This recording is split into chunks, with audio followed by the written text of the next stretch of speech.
విధంగా నిబంధనలు అవసరం ఆలోచిస్తూ ఉన్నాం. కాకినాడ జిల్లా తాళ్లరేవు మండలం పోలికూరు పంచాయతీ తూర్పుపేట వద్ద యానాం ఆంధ్ర సరిహద్దు వివాదం మళ్లీ చర్చనీయాంశమైంది. యానాం అధికారులు అనుమతులు లేకుండా ఆంధ్ర ప్రాంతంలోకి వచ్చి పనులు చేపట్టారని స్థానికులు ఆరోపించారు.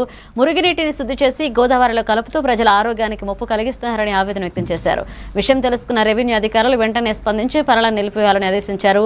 పూర్తి విచారణ వరకు ఎటువంటి పనులు చేపట్టరాదని, నిబంధనలు ఉల్లంఘిస్తే చట్టపరమైన చర్యలు తీసుకుంటామని హెచ్చరించారు. 4లో పార్క్ ఇది మిగతా విషయాలు మీకు తెలుసు కదా. నిన్న ఈవినింగే అక్కడ గ్రావెల్ లెవెల్ చేస్తుంటే వెక్కల ప్రసాద్ గారు వచ్చి చెప్పారు. మన వెంటనే నేను మా విఆర్ఓని పంచాయతీ సెక్రటరీని అలర్ట్ చేశాను.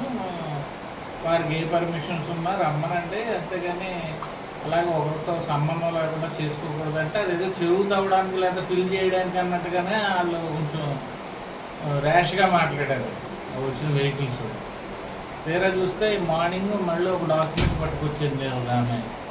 ఏంటి, అందులో ఉన్న భూమి మాది, ఇదివరకు నన్ను యానం గవర్నమెంట్ అడిగారు, వాడికి నేను ఇవ్వలేదు అని. పేరు గాంధీ మాధవి